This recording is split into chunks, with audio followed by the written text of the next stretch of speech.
You say you're fine, but I can't see right through. You're holding your secrets for way too long. This can't keep going on.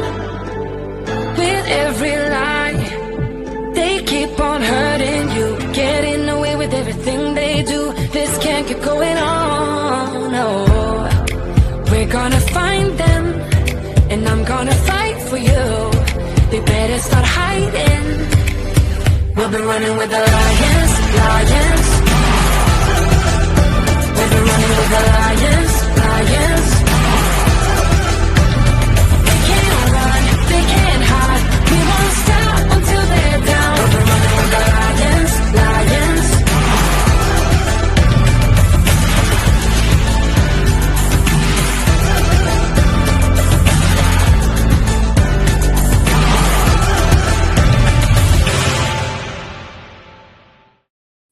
Hello, everyone, and welcome to Gloves Off. Happy Sunday and happy Cinco de Mayo. So I want to thank everybody who has been joining us every week for returning back and watching this show. And for those of you who are new, welcome to Gloves Off. I started the show because I really wanted there to be something that was positive in the world. And I wanted there to be a show that was about connecting people from other countries and really aligning with our authenticity and showcasing people who have the courage to strip themselves of their ego from convention and do what really is important to them in their life and change the world in the way that is unique and authentic to them. So that's what the show is about. And again, I would love it if you comment and give me, your suggestions on anything that you'd like to see on the show in the future. You can do that on my Instagram, Facebook, or on YouTube. All of the handles are the same at Gloves Off TV. So today I have a really exciting guest, someone I actually met in West Palm Beach, Florida. And I met her because I was doing yoga. And interestingly, she does a lot of other things. She's actually a sexologist. And you're probably wondering what that is because, on this show, we're going to talk about all kinds of taboo things, all the things that people are afraid to talk about. But she has a really interesting story. But before we get into that, I'm just going to make a note about our platinum sponsor, Elevated CPA. It's tax season. Well, it's over actually. So, but for the next tax season, if you've decided that your taxes are way too complicated, you don't really want to deal with them, you can always decide it's time, especially if you have a small business, to use a firm like Elevated CPA.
All right. Well, welcome, Ava, to the show. Welcome to Gloves Off. I'm so happy to have you on here.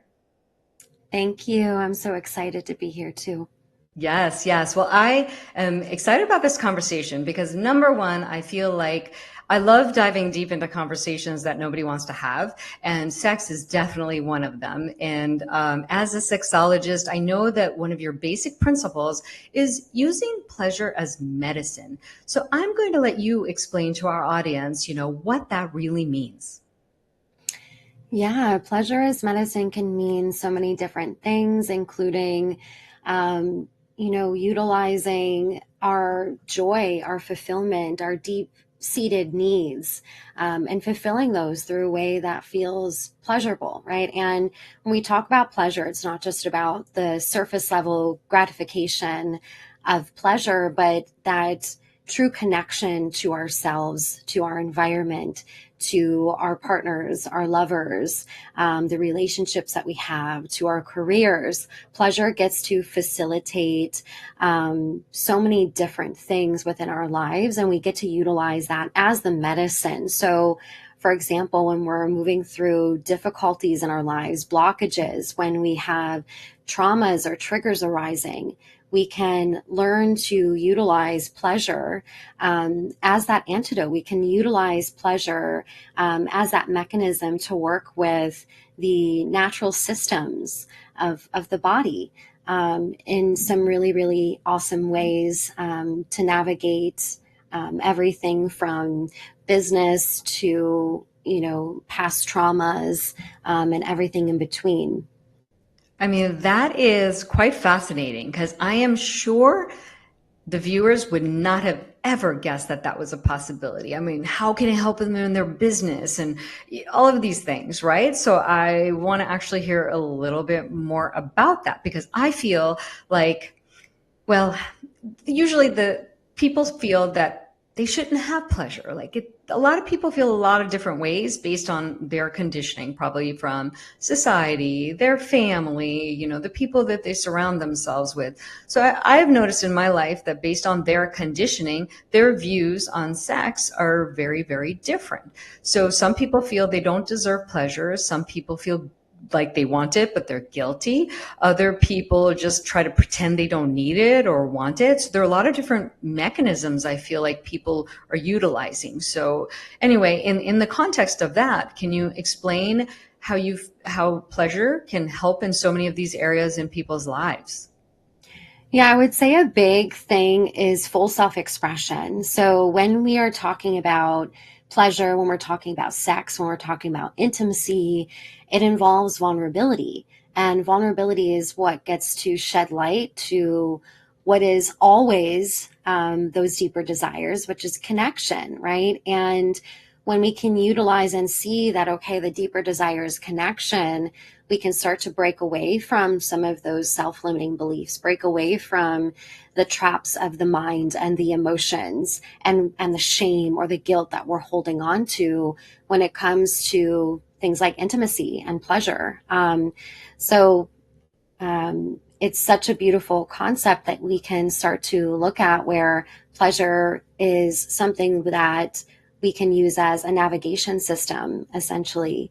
I like to think of it as a navigation system and how we can, emphasize our communication skills, how we can understand the emotions to a better extent, how we can, locate the edges and stickiness within the body energetically utilizing things like pleasure. So, it is about identity work, essentially. It is about coming into your full human potential. And in that process is this like reconciliation of not just those deeper desires for connection and fulfillment and joy and overall aliveness, but we get to tune into this felt sense of like, okay, like this is why I'm here. Like, this is what I get to wake up to. I'm in a human body. I get to experience pleasure in this reality. And that gives way to so much healing on all levels that get to kind of cascade, like not just through our sexual relationships, but far beyond that. Well, it's so interesting because I feel like there's so much these days, like people don't want to be intimate. They don't want to be vulnerable. And, I don't know. I mean, I don't know if I should say that as a blanket statement. It's probably not. But I find that less and less people feel comfortable doing that, because it is vulnerable. It is really hard. And I feel like if I look back at relationships from, older relationships, people have been together for 30, 50 years and whatnot. I don't feel like it was such a thing back then because everybody was vulnerable and you just knew that relationships would get more deep and more intimate. I don't know what really changed it, but I think so much of it is probably like texting, social media, lack of like face-to-face communication. I just wonder if that plays a role in it. But what I've seen in my life is that once intimate relationships become more intimate, I am a very deep person. So meaning that for me, there's no limit to the depth of which a relationship can reach.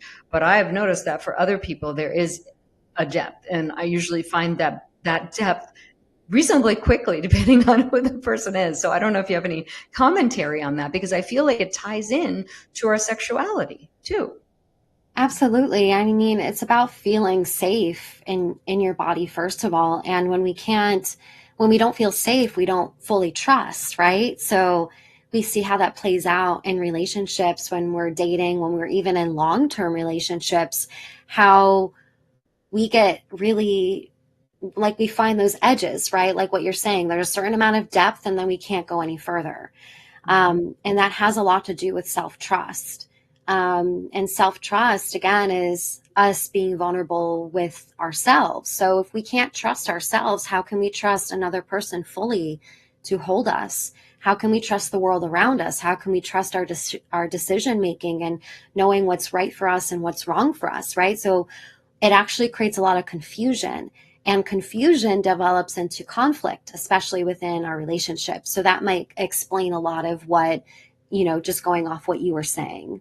Oh, yeah, yeah, it absolutely does. So interestingly enough, when you and I met, I was actually about into the process of starting a breakup because of this very reason. I mean, it was, 2.5 years into the relationship, and I felt that there was just not an expansion of the connection.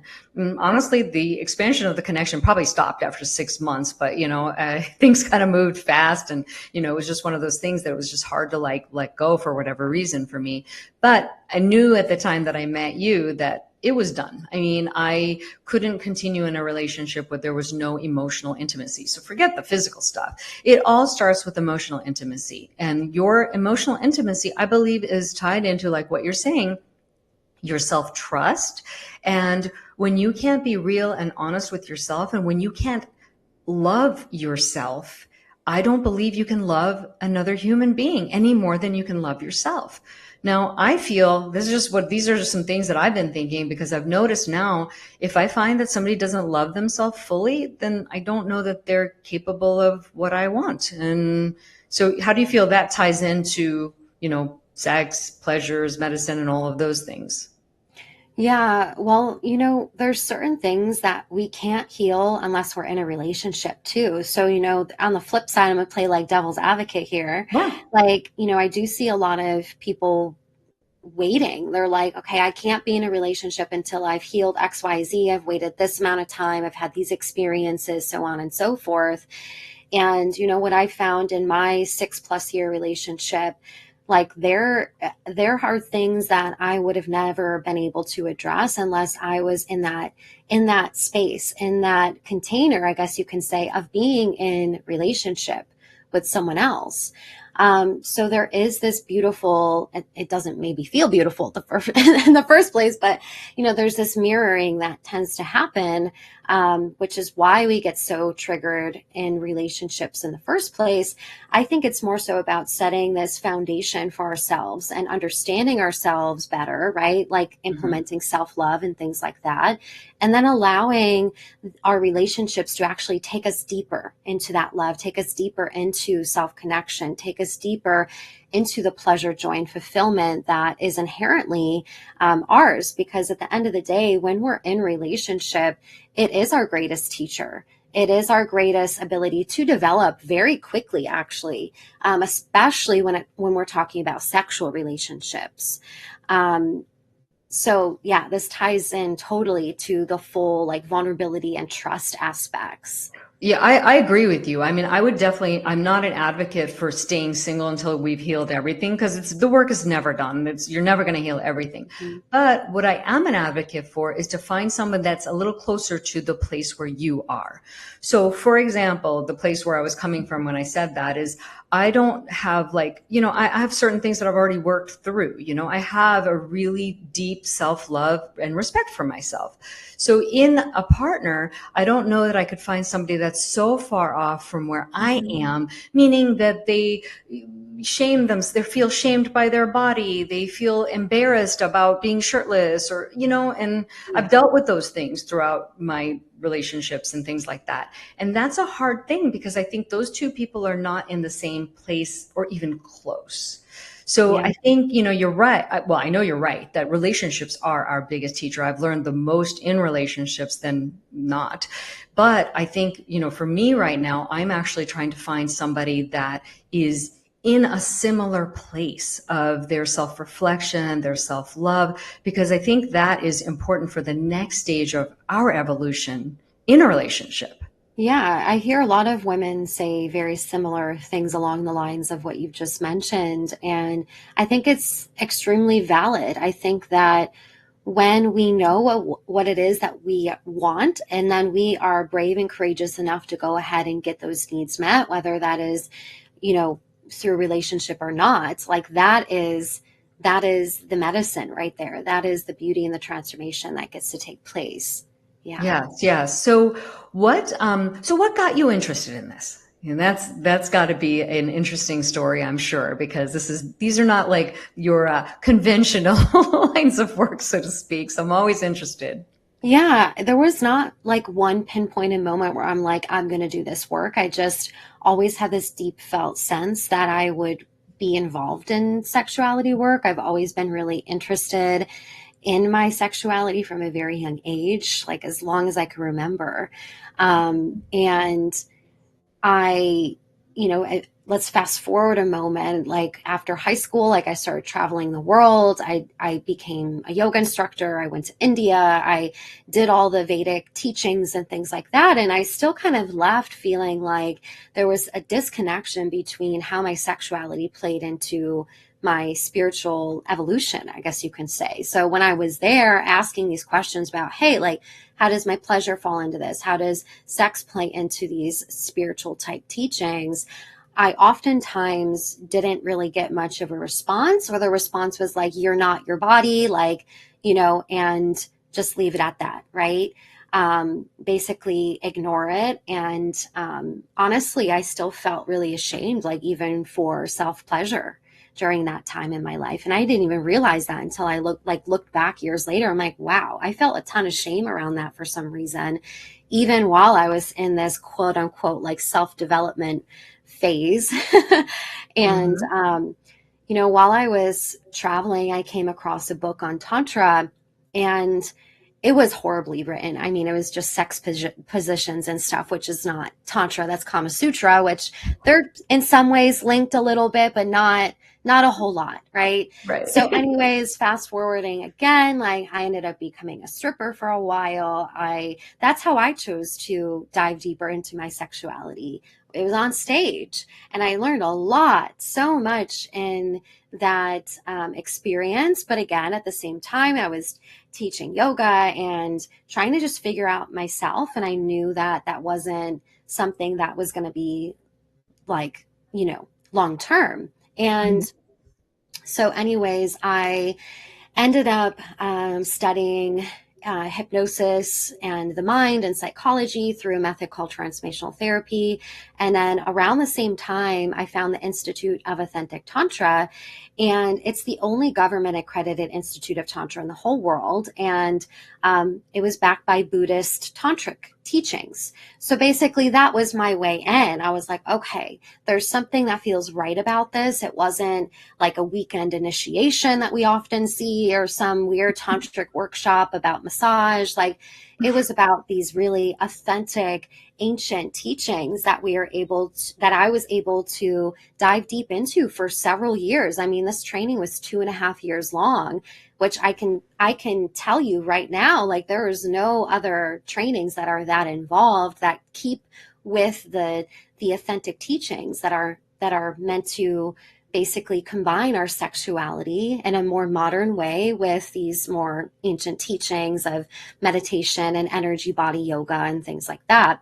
So anyways, that's how I started to do this type of work that I'm doing now, and combining like both of these methods of like, okay, intuitive healing, authentic based tantra, with our spirituality, with fulfillment, as well as more of the psychological side of things, right? That we kind of briefly spoke on in the beginning of our conversation. So a couple of things, I was just taking some notes about some things I wanted to get back to that were interesting in what you said. So number one, I love to just state again that Tantra is so misunderstood. Like you were saying, Yeah. people do think that Tantra is Karma Sutra. I hear that all the time. And, that's obviously a conversation for another day, but it's just kind of funny that that's what people think. And then the other thing I'd love to point out is that it cracks me up constantly because I'm obviously Indian and Karma Sutra was Indian. And yet I have to tell you, I can't think of a country that's worse about its sexuality than Yes. India. Yeah.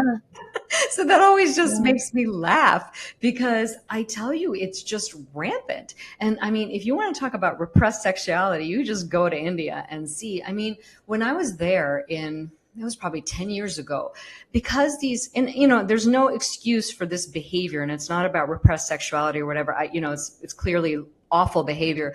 But I remember how sick I was when I heard that this young girl was on a bus and she was a medical student and she was raped and thrown out of the bus, left for dead. And I thought, what is wrong with this country? Like, what is wrong? Why did these things happen? I mean, I don't have an answer, but it's just something that I think once we make something so taboo, who knows what kind of thought process it creates. I'm not going to even claim to be knowledgeable on that, but I just have to point out that I think it's interesting that the Karma Sutra was written, in India, and it is one of the worst countries to repress your sexuality, because I grew up with two Indian parents, and I mean, I swear sex was the most taboo subject. I did not understand anything when I was growing up. And then I went to my friends, which are not really the greatest resources. And I vowed at that moment to do things differently for my children. And I was grateful when my kids, even though they were boys, started to come to me and ask me questions. And I would just tell them the answers because I didn't want them to be clueless like I was. And I certainly didn't want them getting all kinds of terrible advice from their friends. Absolutely. Yeah. Yeah. So that was my soapbox that I'll get off of now. I don't know. Just always these things always surprise me, And then the other thing I wanted to point out was I love how you have taken all these different interests in your life. Like, you had the courage to just pursue this thing, that thing, learning about Tantra, going to India, expressing your spirituality, expressing the fact that you wanted to know how your sexuality tied into this. Then hypnotherapy, being a stripper. And what I love about that story is it resonates with mine so much. Sometimes in the past, I've just done a lot of different things based on my interest in them, but I had no idea how they would possibly go together. And it's interesting because now I actually know how it all came together, as it seems you did. You're like, wow, I can combine, because it didn't seem like there was a one size fits all plan to integrate your wholeness, your spirituality, your sexuality, in all of those things. And now you're providing a way for people to have access to that. Yeah, I also believe I'm the only one who has, who combines those particular methods and tools. And that's right. That's our Dharma. That's why we access, we follow our passions in life. And like you said, they fit together in these beautiful ways eventually. And you have to be brave and courageous enough to do that, to go out there and, like just get it done, like do the thing. And trust that there's some reason you're drawn to this, and just move forward and do it. Yeah. Absolutely. I think so often we just feel like we have to have a reason. And I don't know, one thing I've noticed in life, the older I get, often I don't ever know the reason sometimes I don't know the reason is for what I do and why I feel so compelled to do it. Because the more grounded I become in my own self-trust, my intuition, in my own body, I am just told to do certain things. My move to California was one of those things, because I just was called to move. I was certainly not called to stay. So I knew I had to move. And I just, I went for a couple of weeks and I just knew I had to move. I didn't really have all the pieces of the puzzles figured out, but this is what I feel this ties so much into what you're saying about this level of self-trust and understanding your body, what it's telling you, because it doesn't just say you need to do this or that. There's all these feelings that you have to learn to interpret, is my understanding of how I've gone through Yeah. this. It's not just like go with the flow and like it's just going to turn out fine. No, there have been, some of my most painful moments that I've ever had to go through by following this particular path. But that's part of it, right? So it's definitely deep, deep, deep identity work. And I'm sure even with yourself, like, having to work through just a lot of different unexpected things that arise when you're following that intuition, right? Yeah, you kind of want it to be like you have this intuition, so you're just going to show up and everything's going to be perfect, right? Right when you show up. And clearly that was not the experience that I had. My stuff didn't show up for weeks, and I was like, living with no stuff, and it was really annoying. And, then I felt really, discombobulated and alone at times. And then all of a sudden it just started to shift and change. And I was like, oh, I get it now, and it's never obvious when you do it. You just do it and you just hope for the best. And all of a sudden it took several months for me to feel really grounded in my own self. I think that was the lesson in this for me, to understand me, and that I have the power to change anything that doesn't suit me if I don't like it long term. But I gave myself 6 months. I said, let me give 6 months and see how I feel in 6 months. To be honest with you, up until about month 5, I was probably thinking about going back to Florida. and month 5, everything shifted. I was like, okay, now I'm not coming back. Yeah. Right now, who knows? I may come back at some point.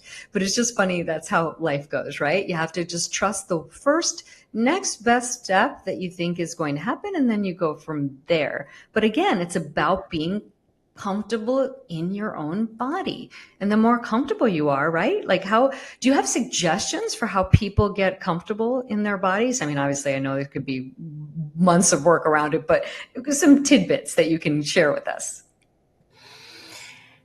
Well, like we mentioned, working with those belief systems is first and foremost, of like getting to the root cause of the discomfort, right? So what is the discomfort? Is it having to do with vaginal pain or numbness, or is it having to do with unfulfilled desires or needs? So there's so many ways that can show up for someone. And, again, like one of those big things is understanding why it's showing up in the first place, and not identifying with whatever the emotions, are arising. When we identify with our emotions, and we become the emotion, and it tends to keep it, perpetuating. We want to take a step out, not saying leave your body or anything like that, but take a step back and look at why the emotion is showing up in the first place, because they're messengers. When we're experiencing physical pain, when we're experiencing depression, anxiety, anger, frustration, oftentimes those are linked to different belief systems that we have showing up, right? And of course, those are going to affect us sexually too. Mm-hmm. Yeah, it's so interesting.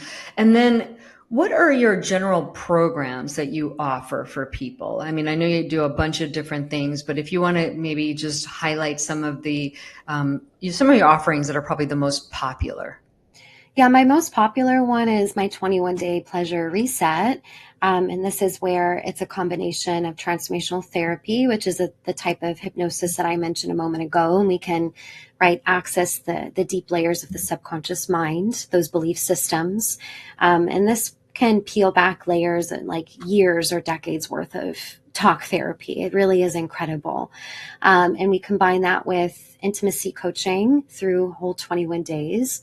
And then, of course, when someone wants to dive deeper into their sexuality, learning the actual tools, practices, sexual communication, having healthy relationship to self-pleasure, for example, wanting to become multi-orgasmic, wanting to overcome sexual dysfunction, that's when we start to get into the 3-month and 6-month programs.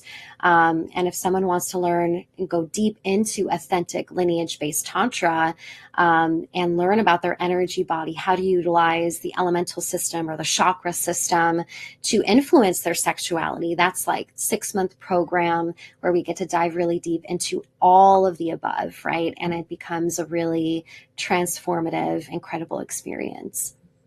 And I love that because, I think we are in such a society, which I believe is really shifting now of, just take a pill and it fixes this, that, and the other. But, when we're dealing with all of these sexual issues, I have never believed that they were all physical. I've always sort of thought there was an emotional component or some other psychological component to it. So it's great that you're really diving deep into those things to find the root cause, not just treat a symptom. Yeah, root cause, is such a fad word that's just everybody uses it. And I can tell you that very, very, very few modalities or therapies actually address the root cause. When I think of root cause, it has almost always, always, always to do with the belief system that we have formed about ourselves. And those belief systems go on to create physical symptoms that go on to create, right, our physical reality, that go on to create everything that we've ever experienced. That is the power of your subconscious mind. And it's not a complex thing, right? Our subconscious mind actually is what keeps the heart beating without us having to think about it. It's what keeps our breathing happening. It's what keeps us alive, actually, without us having to consciously think about it. But it also stores like all the memories, all the beliefs, all the things that we've ever taken in, that we've ever lived. And it stores it in like this big memory bank, right? Yeah. And the only way to access it, right, is through a deep state of relaxation, which is why we utilize things like hypnosis. And then there's things that also are incorporated within that hypnotic state, but it's not this big scary thing. Hypnosis state is a relaxed state of being where we can look at the different traumas and triggers and belief systems without having to relive it. And it's incredibly empowering. I would agree. I mean, I've done hypnosis quite a bit, and I think it is the most effective mechanism for me. I mean, again, talk therapy may be effective for some people, and maybe a combination is a great option too. And usually most of the people who offer hypnotherapy, there's also some follow-up and whatnot. But it's really interesting what you're saying about the belief systems, because so much of our lives are affected by our belief systems. And one of the things that I've always been out to prove wrong, or so to speak, is that people used to tell me things and I'm like, well, why does it have to be that way? I was always that rebellious sort of thinker. And I remember, people telling me that when I had children that I would be overweight and I wouldn't be able to get my weight back under control. I remember people telling me that once I was over like 35 or 40, like you start to age and you just don't look good anymore. And I thought, I don't know, why do those things have to be true? I just have to prove all of those things wrong. So I just feel like I'm living that, and I feel like I'm living my best life at this age, and whereas if I had listened to other people, my life was over at 30. So, almost 25 years later, my life is far from over. I just got a black belt in Krav Maga. I started at 51. And, I remember when I started playing the piano, I started at 38, an age which was too old if you didn't start when you were 5, and I was like, well, I still did it. And it's still possible. Maybe it took a little longer. Who cares, right? Yeah. We're very fast to tell you what about your own beliefs. And I think the best advice I could give to anybody, and you probably would agree with this, is don't let other people impose self-limiting beliefs on you. Yeah, that's very true. Yeah. Or yourself either, but just definitely don't let other people do it. Yeah. So one of the things I wanted to also talk about was, I have to say that when I met you, I think it's been maybe a little over 2 years now, I have watched this massive transformation in even you from when I first met you.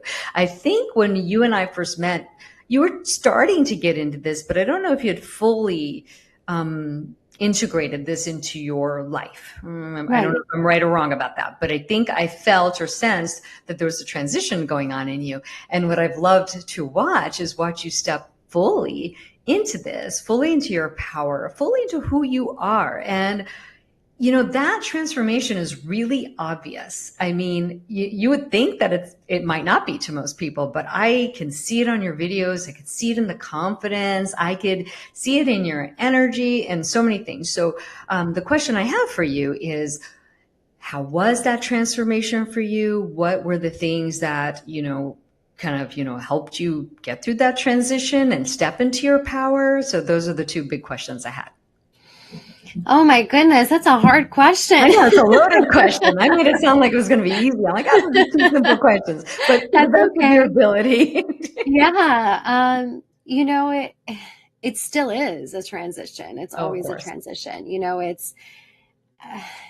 It's been a wild ride. But I can say that creating consistency in my pleasure in my, relationship, for example, and being able to just have that as my landing point, right, so to speak, has been incredibly helpful, because as an entrepreneur, it's a constant evolution, and there's really hard days. There's really, really hard days. I could go more into that, but I probably won't right now. But, when I'm feeling like the self-doubt creeping in, when I'm feeling like, if I show up, I'm going to be judged, for example, there's the fear, there's the stuckness, right, that takes a hold of me. There are moments that I have to spend a few days with myself and just check out and do that deep inner work, right? But then there's other days where I'm like, okay, like I'm feeling XYZ. Now, how can I utilize the tools, the practices that have really helped me evolve within my emotions, within my joy, within my pleasure, and start to implement those things in real life, right? So a big part of this has been walking what I'm talking, and doing that whole thing, like, revisiting the more foundational tools, revisiting how my nervous system is feeling, making sure that I'm making sex with my partner a priority, making sure that self-pleasure is still on, on the schedule if I need to schedule it. Like, there's a lot of resistance for a lot of people, especially women, I believe, towards really making pleasure a priority. And this isn't about like self-care moments. This isn't about like, okay, I'm going to schedule a massage for the weekend. My self-pleasure is going to be on this day. That's not what embodying your pleasure is. That's not what it is at all. It's about embodying, right, your overall aliveness. Now, what that means can be different for so many people, but it's a state of presence and connection. Right. And different even on different days, right? Like I think we could want something on one day for our pleasure, and then tomorrow it could be different, right? Yeah. And ultimately, again, it's like this state of presence and connection. How often we are not present with ourselves. How often do we get stressed? We check out, we lose our temper, we don't make, intimacy a priority with our partners because we're annoyed from the day, right? So like really noticing when we're not present, when we're going to bed anxious instead of having the conversation we need to have, when we need to do an embodiment practice, when we're feeling, the anger rise up in us, so like having these tools to revisit is what creates the embodiment. And it's, there is a aspect here of doing the work, right? It's not about having some fancy tool to have like a G-spot orgasm and then your life is perfect. I've had people come to me think that. I was just thinking, I was like, I know somebody's asking that for sure. They're very surprised by the healing process that needs to take place before we can even go to, right, talking about orgasms. So, people are like, just give me that. That's all I need. It's going to solve everything. No, not really. Right? But maybe all temporarily. But all these systems are connected, right? It's like we can't talk about your relationship to sex and having more sexual pleasure, for example, without addressing your self-limiting beliefs, without addressing the sexual trauma that happened when you were 5, without addressing, the relationship patterns and habits and the people that you're attracting into your life, without addressing your relationship to your finances, for example. Like there's some crazy things that we don't realize is related to our sexuality and to our pleasure that actually are, right? It's Yeah. surprising. And, I would say that until I met you, I would never have realized that. It's just interesting to watch. And, the other thing that I really love is that your relationship with your partner has evolved through your journey in Yeah. this in your transformation as well. I don't ever like to bring up something that anybody, because I've seen it on your posts. I know that you guys have had, some trials and tribulations. Everybody does. Every relationship does. But are you able to, like, in this journey into entrepreneurship, it's really challenging for a woman to become an entrepreneur and to know that she has that safe space to return to. And I love that when you say that you need that and you can feel support in your partner. That's a really hard journey, because I know so many female entrepreneurs, and that is one of their biggest challenges, that they Hmm. don't have a partner to come home and feel safe to say what's happened or speak to them or know that they will be nurtured in the way that they need. It's a real challenge. And also, I think for some of us, we need to just learn to find it in ourselves. I mean, I've never been able to find a partner yet, like I threw in Hmm. the yet, because I know it's coming, but that was able to support me in that aspect of my life. I always was sort of left to dealing with it on my own for the most part. And I've just learned to be my own best confidant in that. So, but can you express, like, how that has been such a support for you and how it makes you feel? Because I think there's so much talk about this masculine feminine integration now. And Yeah. I don't know, what is your take on all of that, and in relation to entrepreneurship, how men and women can better support each other through difficult times in their lives, through intimacy, connection, Yeah. whatever it is. Yeah. I absolutely still have conflict in my relationship around that, same topic sometimes. It's not like just because I have the tools that everything's going to be perfect, right? But it's about being able to revisit, like, okay, this is how I'm feeling, this is what I'm needing. And first of all, being able to communicate that instead of demanding that of your partner.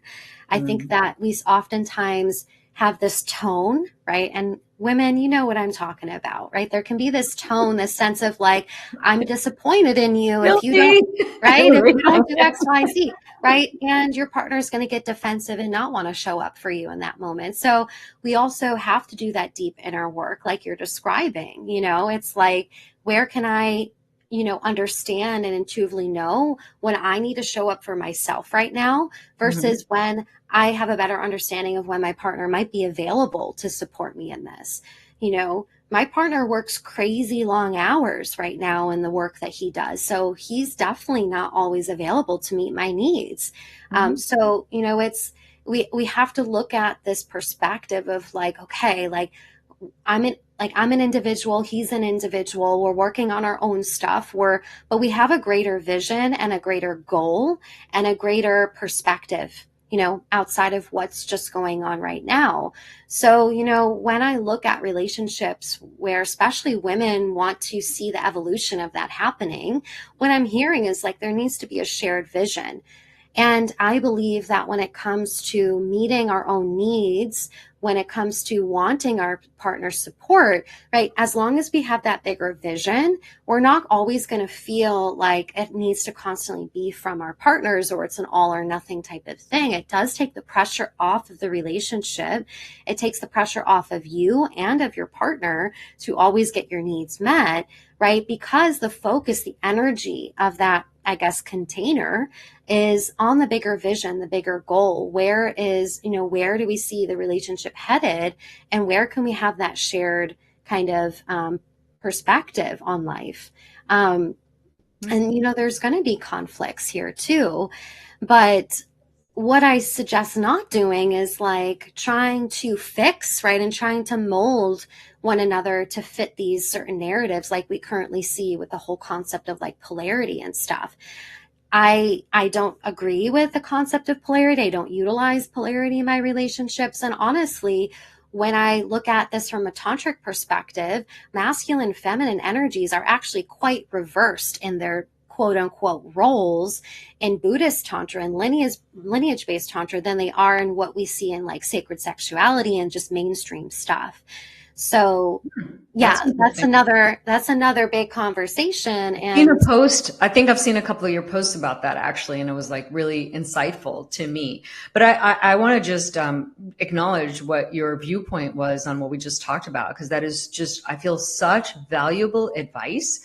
And, for all of us really to understand that our partners also are going through their own stuff. And as I raised my hand, I mean, I was guilty of this many times. I mean, I think when we're under stress and under duress, it is very easy to get lost in your own struggle, your own pain, and remove from your vision that your partner is also going through their own stuff. So I love what you said, to reiterate, about having that shared vision, understanding that they have their own stuff to work through, but identifying that you need something, but being able to maybe in the moment take care of you for the time being until you guys can come together in a way and bond or discuss what needs to be discussed. yeah, Which I and think is huge.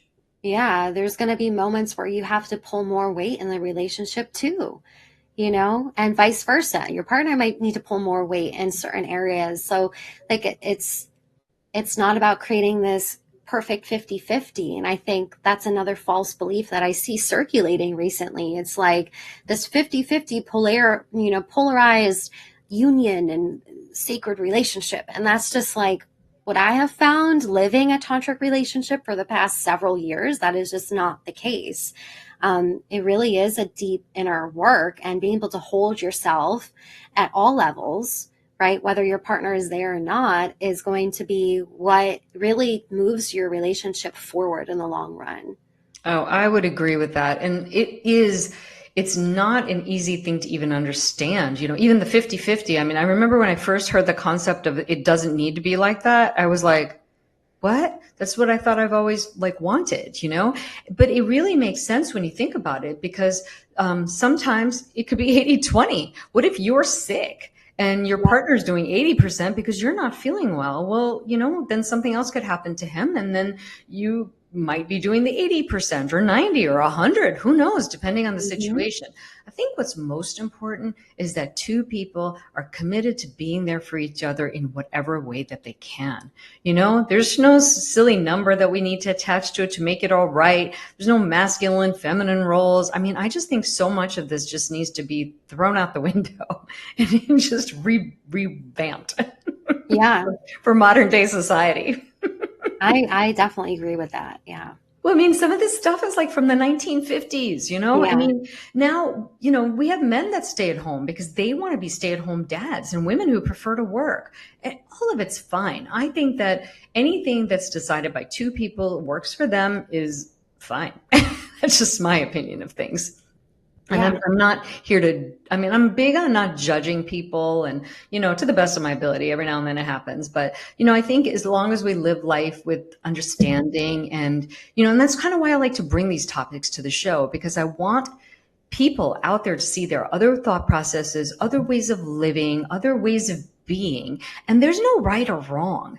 It's just our job to identify what is right for us in that time, because that could change. Yeah. So that's that's my holy grail at this point. I'm like, just let everybody do their own thing. When I was younger, that's what I did a lot. I used to try to control people to mold into my vision of what felt really comfortable for me. And I think that as we evolve in our own identity, who we are, we will relax probably on other people and what we expect of them, because we're just like, okay, you can do you and I can do me. And we just feel comfortable in this whole scenario. Yeah. Yeah, absolutely. So I want you to talk a little bit more about anything. I'm trying to think of anything I did not ask you. We've really covered a lot. Anything that you feel the audience should know that we haven't discussed?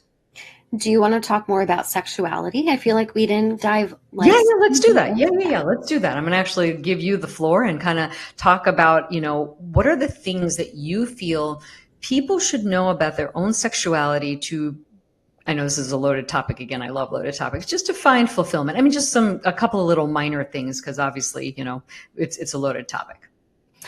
Number one is self-pleasure. Having a healthy relationship to self-pleasure is going to be one of the most important pivotal things that you ever do in your life, believe it or not. Our relationship to self-pleasure tells us a lot about what we're available for in our relationships, how deep we're willing to go within our bodies. So looking at that, like, do you rush to the finish line? Is self-pleasure just something you do super quick with your vibrator in the shower after a long day? Like, where does self-pleasure get to be this evolution for you in connecting to your body and allowing that to be more at the forefront than just like that quick orgasm? And the same goes for men. A lot of men will utilize like porn and stuff like that when they self-pleasure. And I want to say that, relying on anything outside of yourself to get turned on, to get hot and bothered, is unfortunately not going to bring us deeper into that felt sense of like who we are and activate the healing that we're capable of. So number one is having a healthy relationship to self-pleasure. That doesn't mean you can't use your vibrator or porn, but looking at your relationship to it, because oftentimes, again, like it's just something that happens that we do and then like we're out the door, we're on to the next thing. Self-pleasure gets to become, again, one of those navigation systems for you to come back down into your nervous system, to regulate yourself, to observe the entire arousal process. There's so many reasons to have a healthy relationship to your self-pleasure and to make it a priority. And the second piece here, there's, oh my gosh, there's so many. I think that the embodiment part of this is also really, really integral. So embodiment is, again, it's not just about taking a practice or a tool out of a book or out of a podcast or out of, a YouTube video and then starting to implement that and using it. Embodiment, are these things that truly, that become a part of you, right? Where your perception starts to shift. You start to feel more connected to yourself.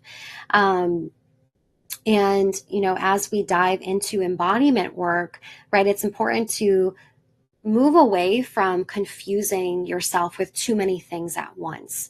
Like there's so much information out there. There's so many tools. You have so many different therapies. You have so much, right? And if you start to do everything all at the same time, you're only going to confuse what we call your energy body. You're only going to confuse yourself.